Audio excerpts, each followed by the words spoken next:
Roofing and the RV Station. Here's a big gig 'em to all these sponsors. Now that's some good bull. You're listening to the flagship for Aggie Athletics, the Zone 1150 AM and 93.7 FM. It's all A&M, all the time with Gabe, Billy, and Olin. It's TexAgs Radio.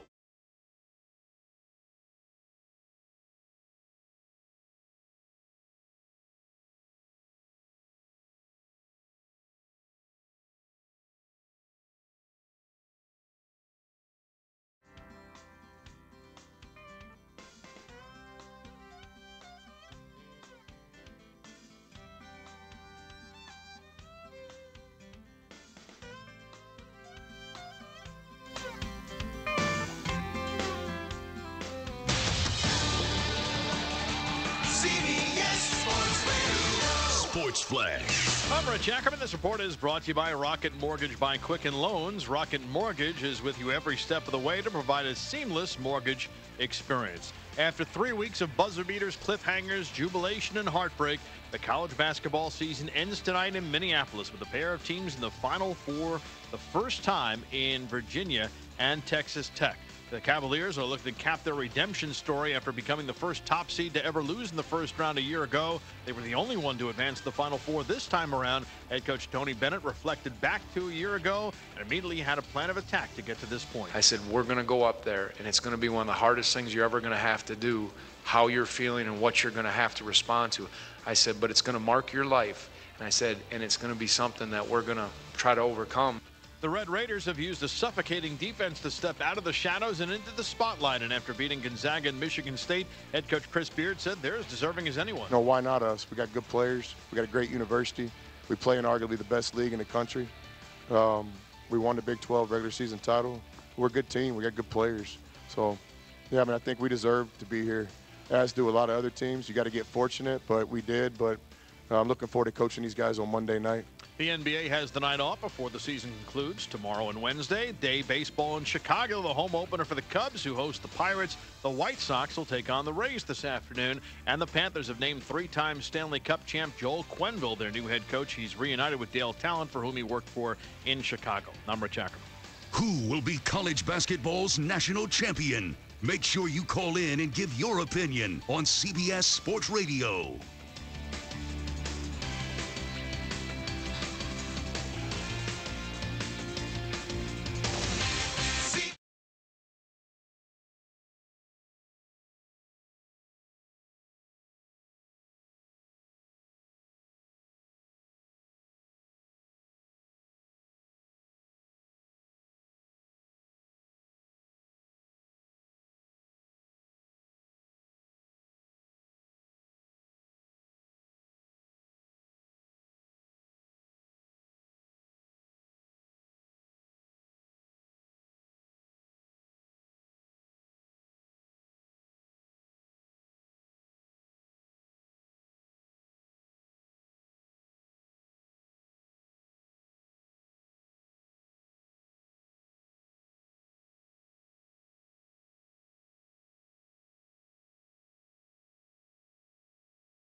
Good afternoon, Bryan College Station. Welcome to the Beliucci Hour Lunch live on Sports Radio 1150 The Zone 102.7 FM. I am your host, Ryan Brauninger, from here at the Tap on Harvey Road, as we are every Monday and Thursday to talk all things Aggie sports from noon to 1. We will be hanging out and getting you guys updated on the weekend and the week ahead in Texas A&M athletics. Don't forget, Monday nights here at the Tap is karaoke, Wednesday nights piano bar, Tuesdays and Fridays crawfish starting at 6 p.m. And if you're driving around looking for a place to come grab lunch, come check out the Tap's great lunch specials. $8.49 burger basket, $8.49 chicken BLT, I believe, today. So thank you guys for tuning in. If you're catching us on our live stream on YouTube, we appreciate that as well. Front tables here, they've got some reading material that they've been brought.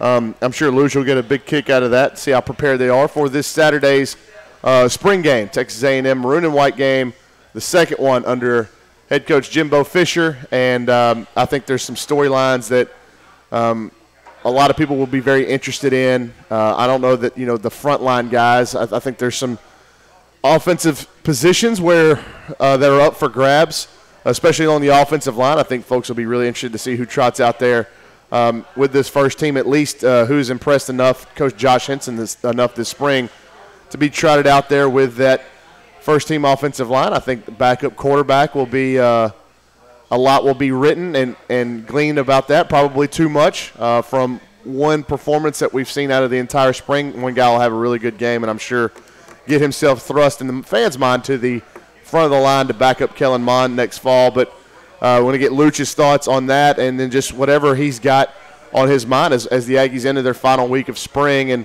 a team that's been a little beat up. I don't think it's anything serious, but I think that team's been a little beat up, kind of bumps and bruises. So another thing will be really interesting to see who's held out on Saturday and who will actually participate and compete. I know that there for a little bit the receiver group was pretty banged up, but it was, again, nothing major, just kind of some bumps, bruises, and nicks, and hopefully these guys will be back to finish the spring. Aggie baseball on the road all week last week, won Tuesday in Austin, and then lost the series in Baton Rouge.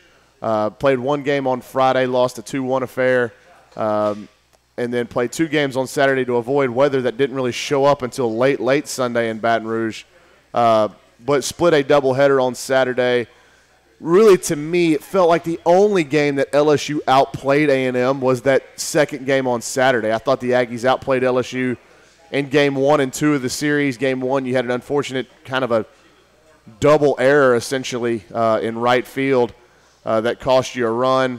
And then LSU gets a solo home run in the bottom of the 8th. Now, the offense for A&M didn't play well, but you're going against one of the premier arms in the SEC in Zach Hess. And I thought A&M had opportunities to put the game away early, and really in the early to middle innings had some chances to put Hess on the ropes and get into the LSU bullpen. They were unable to do that, and it's a credit to Hess. He's a great pitcher. But, again, when I went back and looked at the series on a whole, just thought A&M played better than LSU. It doesn't always happen. It doesn't always translate into you winning series, especially on the road in this conference. And the front table guys were asking, what's it going to take, the rest of the year? I mean, how many series will A&M win? How many will they lose? And really, I guess the fair answer would be about half. Like, the conference is so good. The new D1 baseball poll came out today, and I think, was it 6 of the top 15 were SEC teams? I've got it right here. Let me find this poll. I should have pulled it up before the show started. But just continues to be an absolute bear of a schedule, and it doesn't get any easier, but everybody's still jumbled up right there together in the conference. A&M at 7-4-1. The rest of the I think there's 3 other teams at 8-4 in the West.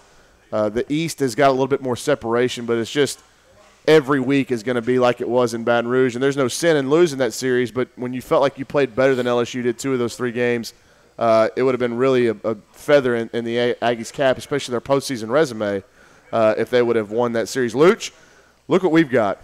Front table brought reading material. Laminated, or it's not laminated, but it's on good paper. Mm-hmm. And then they even brought you a practice schedule.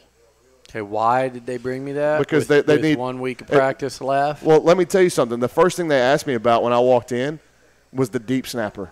That's the first thing they asked me about. That's a good question, and you know what? You've stumped me. I'm going to have to go do my research on the that deep one. snapper. Yeah. They're seriously concerned about who they got coming in to deep snap. It's an important position, and you had a guy that, right, that didn't really have a good. bad snap his whole career. So, yeah, you certainly you look at a guy like Don Muehlbach or Weeks with the Texans, who I saw at Leck's retirement party last weekend. Those guys are. Once you get one, you want to hang on to them as long as you can. Once they screw up, if this was an NFL team, A&M would have had that guy for the next 15 years. So, it's a big position. I'll check into that today. Just any updates on some storylines in the spring? I know they were beat up. Nothing serious, but you think the participation level on Saturday will be a little bit lower than we anticipated? I don't know. I mean, I don't know what you anticipate. I don't know how to answer that. Yeah, it's just, are you expecting them to hold a lot of guys out precautionary? I think there's been a lot of guys out, so I'm just wondering if they're coming back this week. I don't think they're just going to take guys out of the spring game and say, hey, don't practice in this 15th practice because we don't want you in this scrimmage. I think they consider that an important practice. It's one of however many scrimmages or those type things they have, competitive practices. So I don't think they're going to I don't think Jimbo's going to want go and say, hey, you've played a lot, we're going to pull you out and things like that. So the storylines I think are still very much the same as they were when they started the spring because nobody's seen them in public enough. But what I always hesitate with spring games is that people will overreact. And one of the key things I think people are going to be looking for is what's going on at that backup quarterback spot. Yeah. And so one of those three guys may play great, but I don't think and it'll be assumptions will be drawn because of that. But which would be ignorant. Right, because that would be the only time we've seen them for an extended period of time over the course of the spring. Now, if one of them plays great, I do think there's something to be gained from that. It just doesn't mean that the everything that happened over spring is thrown away. But to play great in that setting would be impressive if someone played great. But if someone was just, hey, he played better than the other guys, I don't think in anyone's mind that thing's even close to being done. I think Calzada and what he brings to the table would intrigue me the most for a guy that just got here and can throw it the way he does and kind of feel it the way he does, and you try to kind of project out what could these guys look like by August. But, Blumrick spent a good portion of the spring with the twos, and Foster has made it's very noticeable the strides he's made in a year on campus. Surprise you how quickly Calzada's come along? No. I didn't either. I think he's got the mental side, and he can throw it. So I'm not saying he's just made some kind of meteoric rise to where it's his job. And I'm just saying if you made me say what stands out to me, it's his arm. And man, stuff. it's almost imperative now that these quarterbacks come in early. Man, that's huge for him. Yeah. Well, for year one. Right. Sure. Yeah. Absolutely. So you get a guy out of high school. I think one of the conversations you have when you find your quarterback needs to be, hey, can you get in here a semester early? All things being equal, right? Yep. Now, if they'd have had Nick Starkel back, it wouldn't have been that big of a deal. Then it's not as big a deal because you'd plan on redshirting the guy anyway, and that's essentially what the spring has become for these guys that come in early. Surprise you now? Saw some stuff on social media with Nick. And then Arkansas has been pumping the mic'd up with this other quarterback. I'm surprised that he picked Arkansas. I thought Oklahoma State was I'm not saying he doesn't want to go compete, and he's competed every year that he's been here. But you'd think leaving a place, you want to go somewhere where there's more of a clear path to you being the starter. Yeah, I think the SMU thing got him. I think that's where he was going to go, and then they took Buechele, and it kind of screwed the whole thing up. But I don't know what the timing was on that and why he couldn't have beaten him to the punch, if there's a reason why, or if I'm completely wrong on that. That's what I think, though. That whole dynamic is just, to me, it's a little weird. To see Nick. Yeah, it feels uncomfortable on a level. The kid Nick has to do what Nick has to do. Yeah. And yeah, do I think there would have been clearer paths out there? Yeah, but it's also got to be where does he feel most comfortable? There's probably, I would imagine there was a radius on how far from home he wanted to go, which I would have been probably the same way at that age. I think it kind of just, you looked up one day, and he probably woke up one day and was like, oh, my God, I'm going to Arkansas. Not in a bad way for him, but it does feel weird.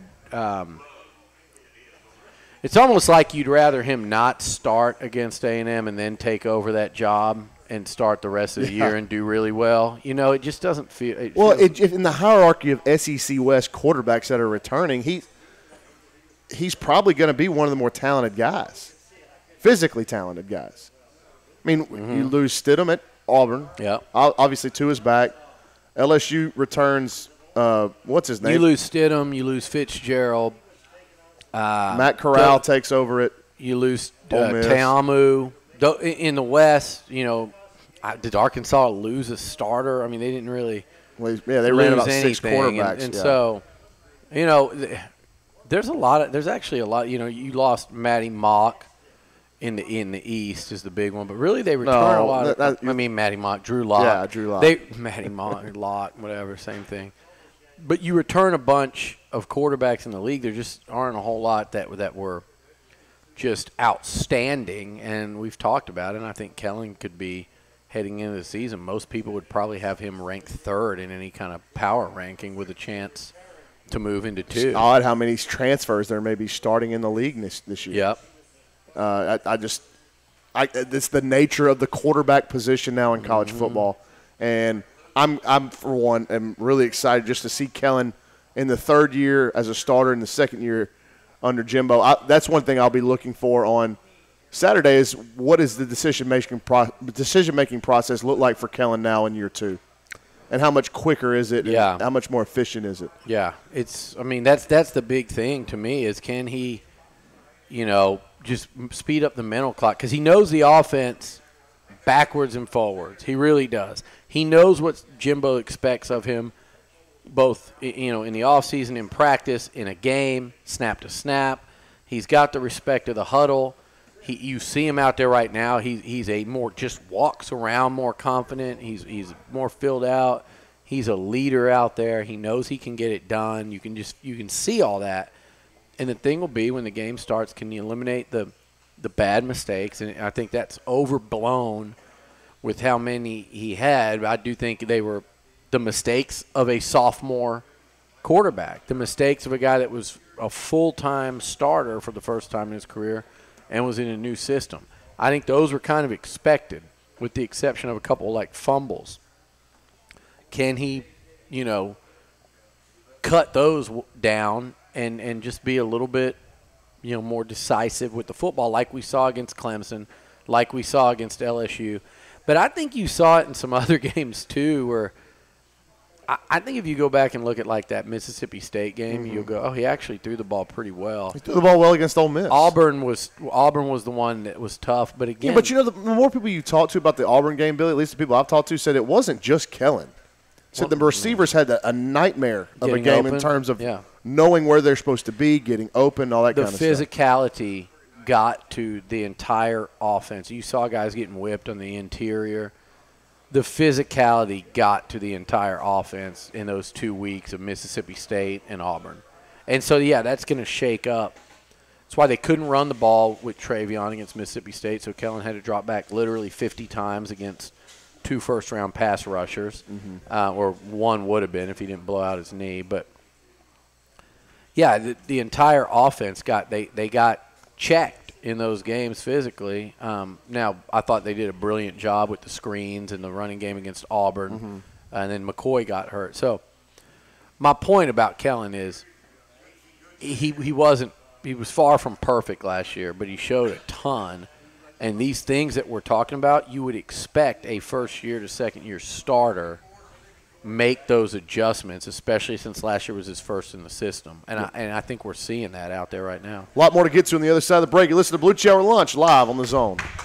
Folks are always looking for a place to meet friends, grab some food, relax, and unwind with a cold beer, mixed drink, or glass of Boots Sweet Tea. The Tap on Harvey Road has been the place to do just that for nearly 30 years. A casual atmosphere and tasty food keeps people coming back for more. Our burgers, salads, chicken tenders, nachos, and more are sure to satisfy whatever craving you have. And being an SEC country, the Tap is a great place to meet before, during, or after the game. See you at the Tap on Harvey Road in College Station. When you hear the Aggies on the zone, think about the businesses backing the Ags all season long. Team Ford of Navasota, Zorneman Flooring, The Bank and Trust Bryan College Station, Pioneer Steel, The Sleep Station, Rudy's Barbecue, and Hargrove Crop Insurance. Here's a big gig-em to all these sponsors. Now that's some good bull. You're listening to the flagship for Aggie Athletics, the Zone 1150 AM and 93.7 FM. You need help if you've been charged with a crime. The justice system is daunting. You need an experienced defense lawyer to obtain the best results for you. Steve Gustitis, attorney at law, has been helping people fight criminal charges for over 20 years. Call Steve Gustitis now to schedule your free consultation. 823-9111. Qualified people are ready to take your call. Let Steve Gustitis put his experience to work for you. 823-9111. Visit GustitisLaw.com today and get the help that you need. Bring it. Household hazardous waste and electronics to the free collection event April 27th from 7 a.m. to 2 p.m. at the University Services Complex. The event can be accessed from Harvey Road east of Highway 6. No entry will be allowed from University Drive. Visit TwinOaksHHW.com or call 979-764-3809 for more info. Bring it. Paint, batteries, pesticides, herbicides, fertilizers, pool chemicals, gasoline, expired or unused medications, old TVs, computers, monitors, and more. Sumptuously sweet. White chocolate. Decadently delicious. White chocolate. Creamy white perfection. White chocolate. For those who appreciate the finer things. White chocolate. Hold on. When did white chocolate get so serious? Take these M&M's white chocolate candies and M&M's white chocolate peanut candies. It's delicious white chocolate, but in a colorful candy shell. Try them for yourself and see why white chocolate is more fun in color. Available at your local retailer. Hey Jude. Paul McCartney. Let it be, let it be. The only Texas tour stop. June 14th at the Globe Life Park in Arlington. Two free tickets. Sponsored by the Bank and Trust and College Station UPS stores. Baby, I'm amazed the way you love me all the time. Online at chiphoward.com.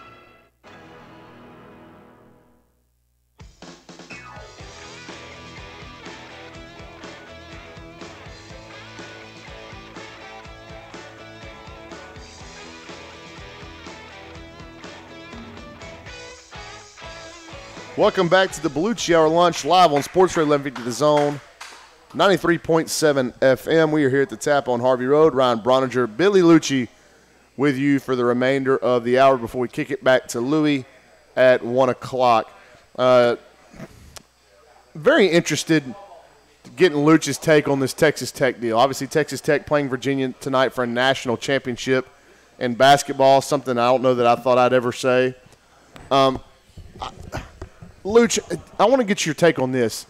The videos and scenes from Lubbock were probably what most A&M fans expected. Oh, yeah.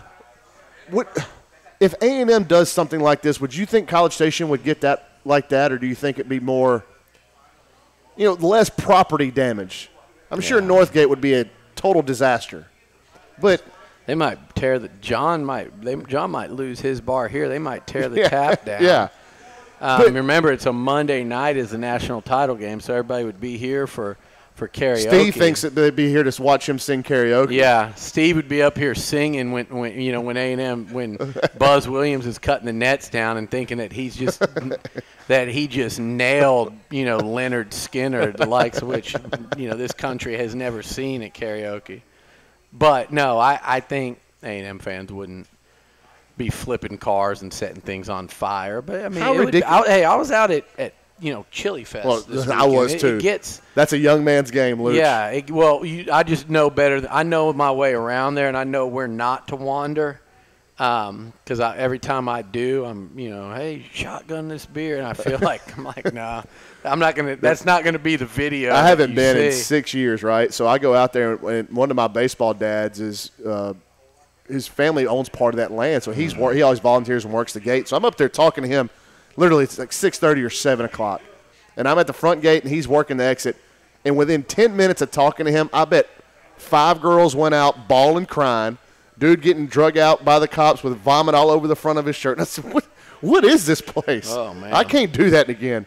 The lineup was great. The music was great, but I love it, but I've mastered. I know, like, where I'm parking, where I'm going in. I was there for 4 hours Saturday. I know, where I'm walking to. The only thing that got me this year was the mud. Yeah. But no, you didn't wear your Liucci out there? Yeah, no, I didn't wear my Liucci. But, A&M fans would lose it. Let's not kid ourselves. But I do think Tech takes it to another level. When people are starting to compare you to Philly fans when you've won one thing, you haven't even won it yet. But, look, they've been – I give them nothing but credit with Chris Beard and that program because, again, it's like I said this morning when we had AC Law on. The last time a Texas team played for that thing, it was Akeem, not Hakeem Olajuwon, and Clyde Drexler with Guy V. Lewis. So, if I'm not mistaken, that was 1984. That's an insane length of time. 35 years when you got Texas, A&M, Tech, Baylor, TCU, SMU, U of H. So many teams that you just never have made it there, and it's crazy. Butler's done it twice in the last 10 years. No team from Texas has done it. And here's the crazier part. It's very hard to get to that title game, okay? So let's say that. But 4 teams make it to the Final Four, go figure, every year. So in 35 years, that's what? 4 times 35, that's 140. 140 teams have reached the Final Four, and only one from the state of Texas in that time before Tech did it. And that if Tech wins tonight, then that was Texas with T.J. Ford. That's 2 national titles in the state of Texas in basketball this year with Baylor's women and Tech's men. Yeah, I thought you were talking about the NIT because Texas tried to spin that as How about that? What a pathetic. Pretty impressive. I heard Colin Cowherd. I mean, he just doesn't know his ass from a hole in the ground, trying to drift out of his lane and talk women's basketball, which isn't even in my lane. But he's like, has Baylor taken over for UConn? Are they the new? And it's like, he's like, it feels like Clemson and Alabama right now, doesn't it? Baylor's just kind of Connecticut had their nice little run, and now it's. I mean, why would you say that about Baylor and not Notre Dame? Who had been in or even Mississippi State. Baylor won a title. That's great. They hadn't won one in 7 years, and now you're making them out to be UConn. And I do think they were the best team in the country this year. So give them, not taking anything away from what they did, but all of a sudden, it's just, why does it always have to be this dynasty is unraveling, it's dying? I heard them talking about it today. It was Skip Bayless and Shannon Sharp, they're like, oh, Nick Saban said the players shouldn't go pro early, and he was taking shots at some of the guys that left early. This feels like it could be the end of the dynasty because that was what he's been. It just no, it's not always that. By the way, more important news: Connor Choate or Jake Pagel are your 2 guys battling out for deep snapper. So front table. I'm telling you the answer to your question. They're not even listening. And y'all are talking about God knows what up there. You're not paying any attention. When Tipton's not here, they don't listen. I'm telling you about Pagel and Choate here as the deep snappers. And you're going to ask me the same question. As soon as we get off the air. In fall camp. You're going to ask it to me when I walk out of here. And then I'm going to get it in my next question thread. Ask Liucci, who's the deep snapper? Well, I told you. You weren't listening. It's what I have to tell my mom all the time. Oh, come on. She asked me the same question 60 times. I go, I literally just said that, and that's what I'm saying to the front table. Front table, who's our deep snapper? Who are the guys? Look at them. They didn't even listen. Baffled. They have no clue. Look, Jimmy just Jimmy brought the depth chart He just turned around. No, he brought the Jimmy, I'm going to highlight the deep snappers for you, the guys competing. You think Tech pulls it off tonight?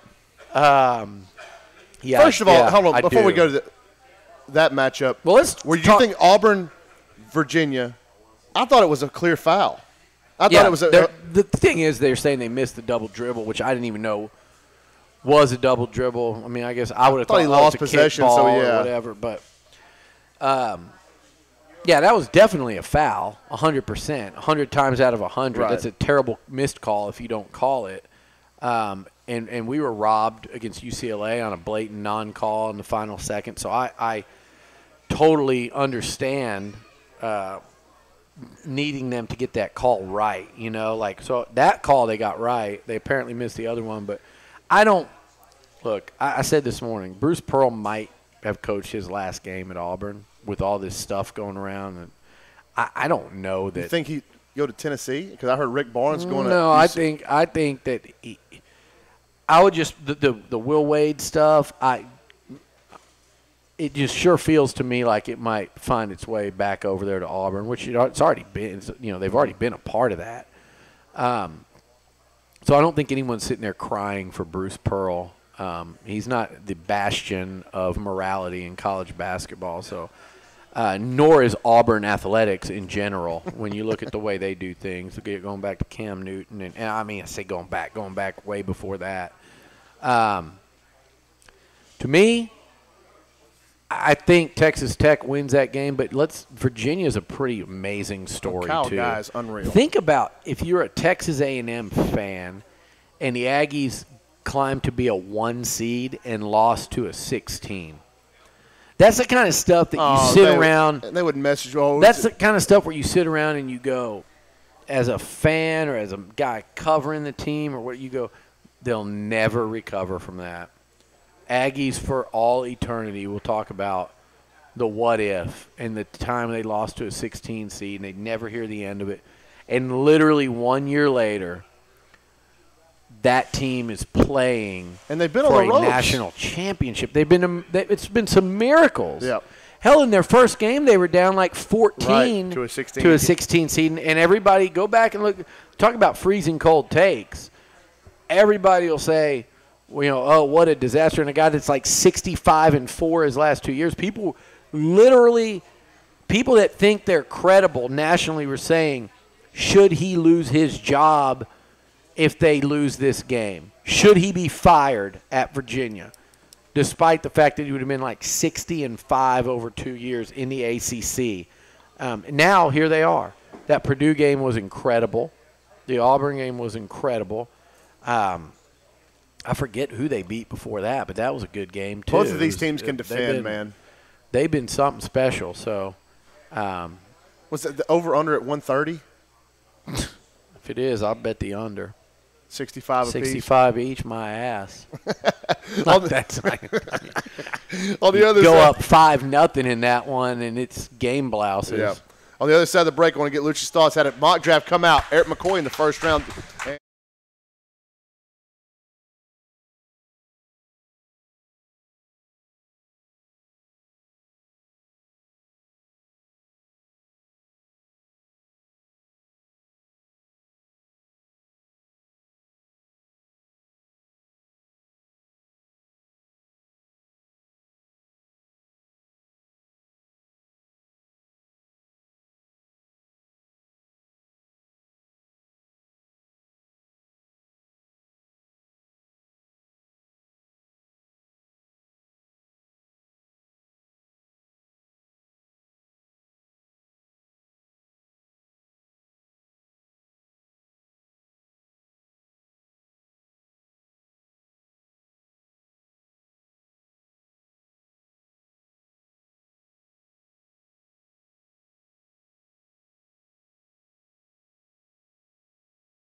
With you live on Sports Radio 1150 The Zone 93.7 FM.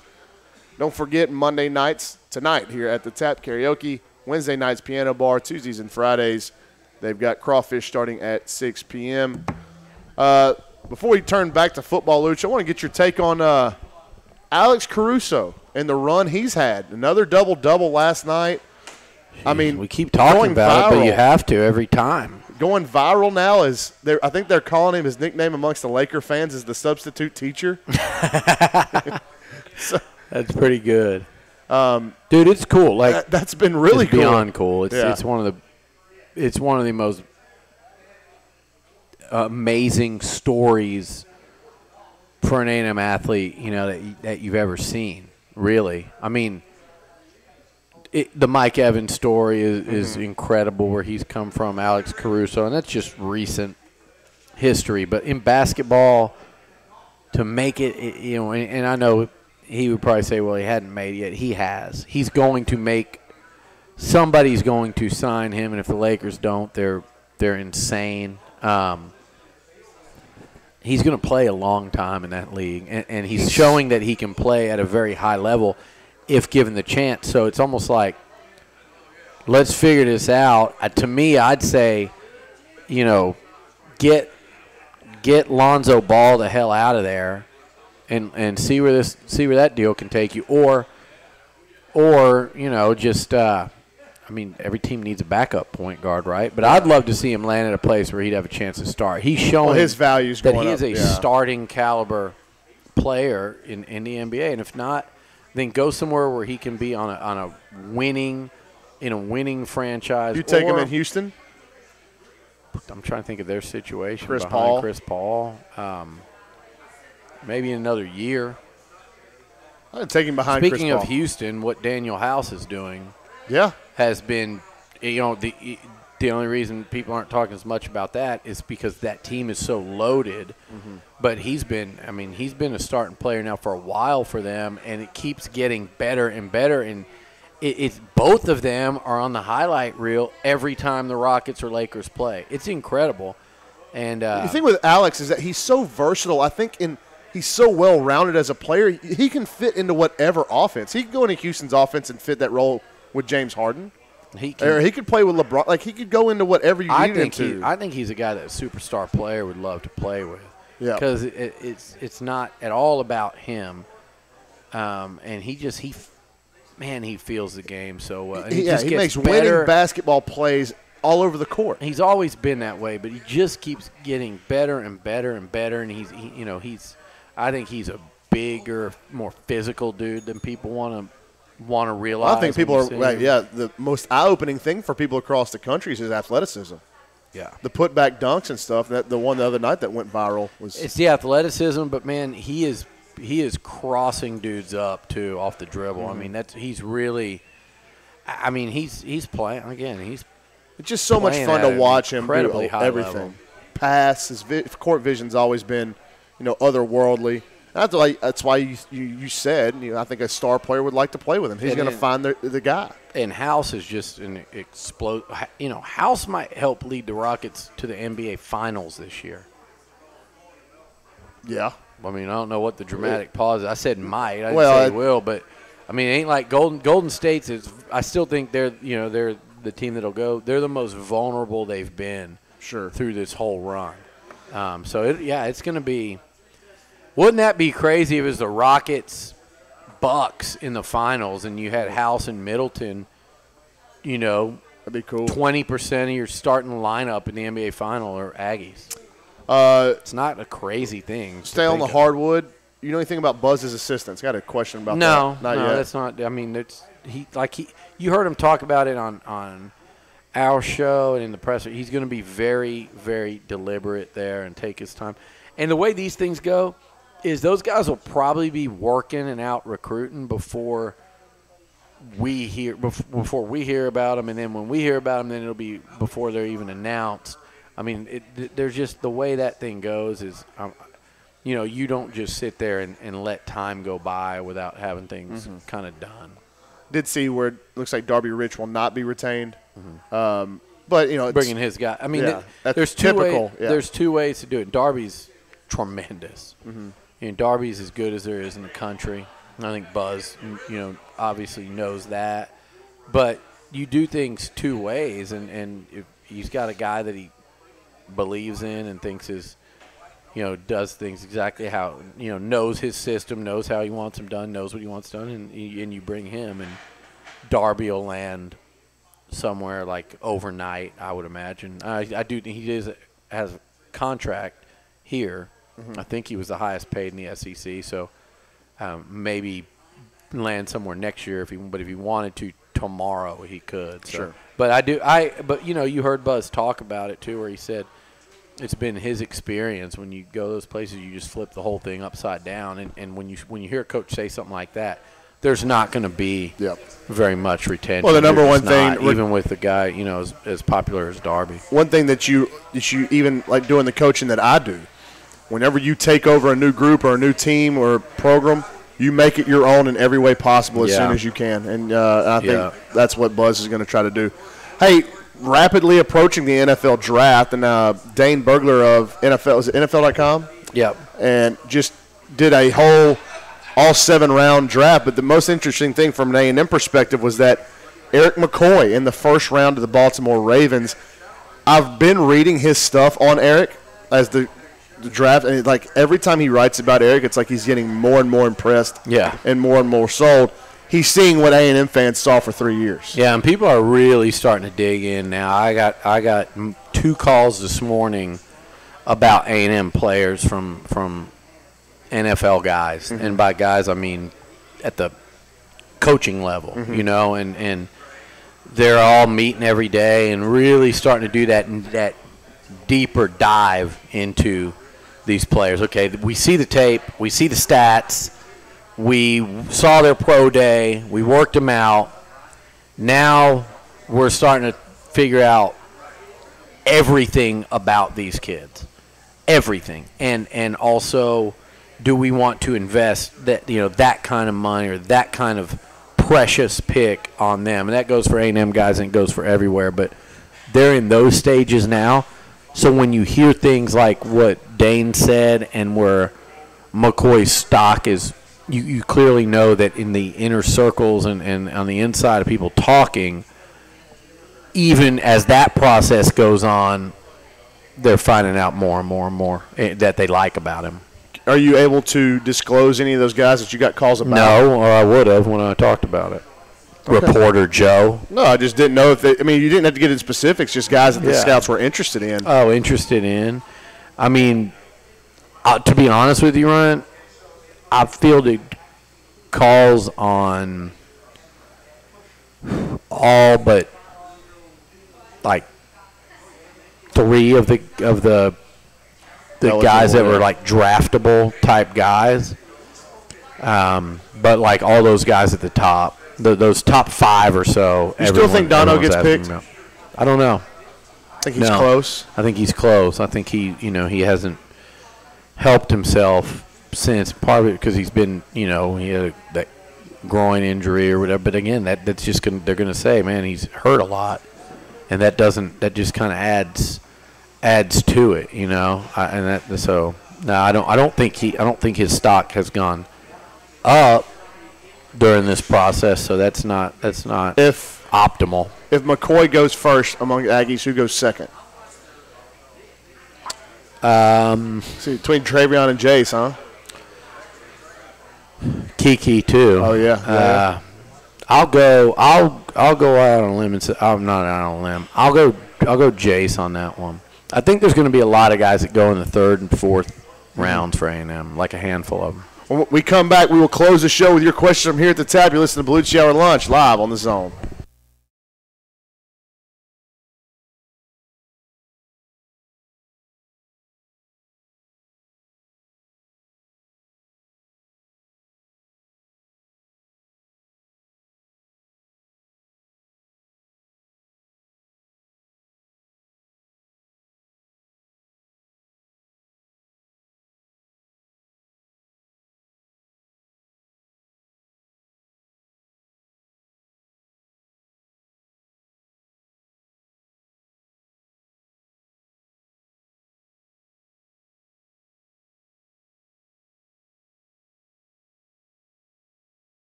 Warm Monday afternoon. Ryan Brauninger, Beliucci with you.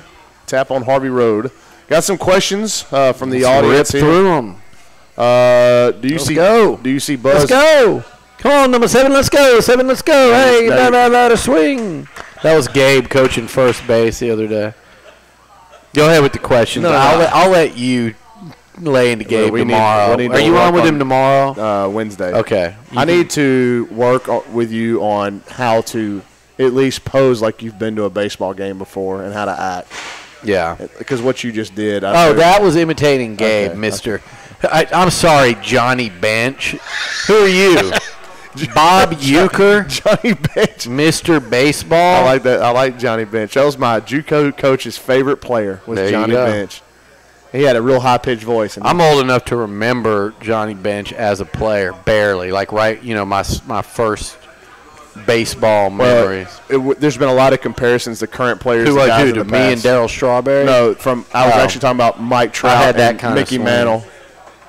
But you're not like Mike Trout or Mickey Mantle. Yeah, you're right. You're right. Questions? I'm not a switch hitter like Mantle. Do you see Buzz being able to do what Beard has done at Tech in such short order?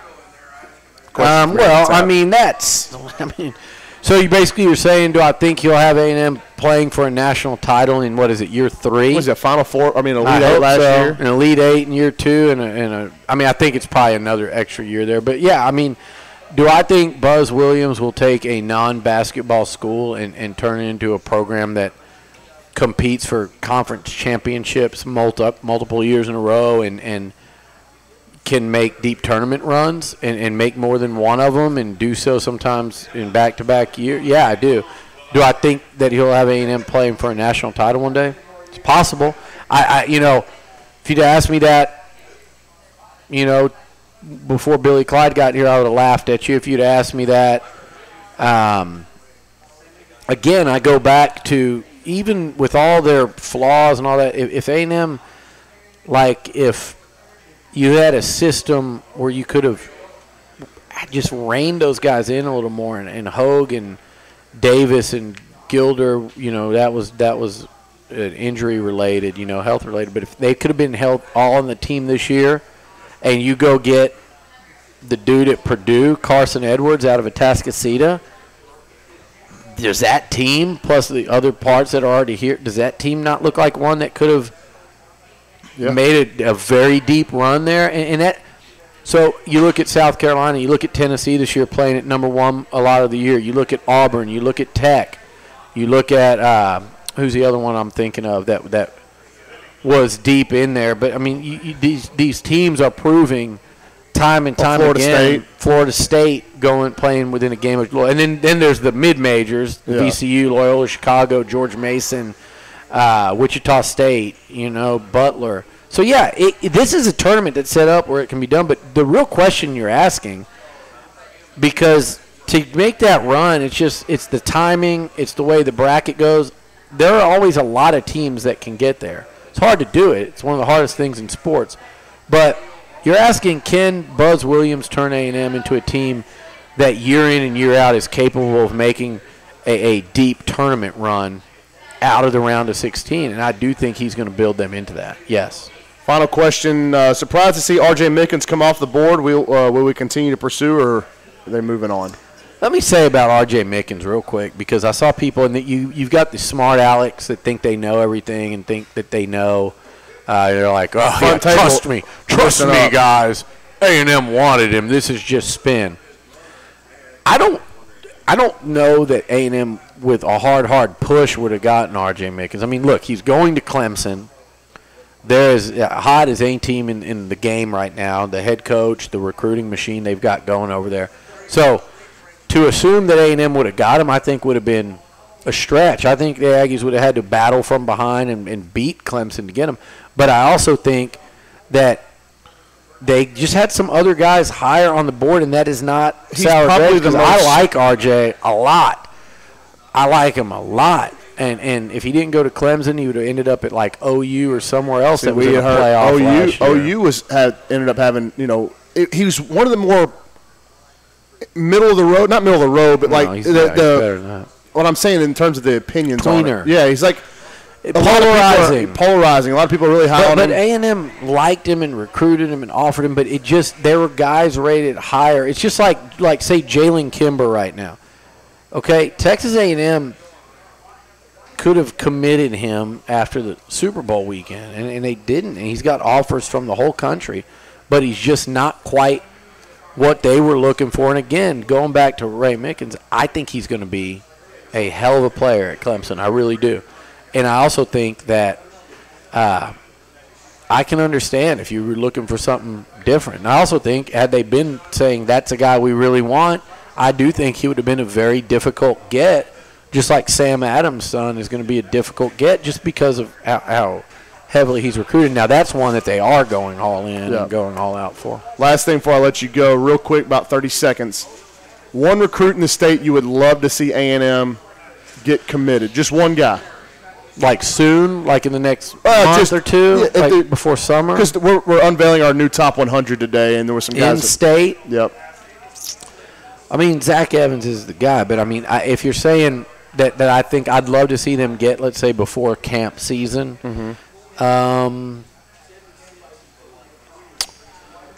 in-state's the tough part because there's a couple out-of-state guys I'd like to see them get. I would say Ryan Watts is my guy. Garrett Hayes is 1B on that list. I would go Devon Achane. He's in my top 5. So is Troy O'Meara would be in my top 5. He'll be on campus this weekend. Yeah. That visitor list, we'll get a lot. We'll dive into that on Thursday. A lot more to get to as we go out throughout the week. Thank you guys so much for joining us. Louis on the other side of the break. You listen to Beliucci Hour Lunch live on The Zone.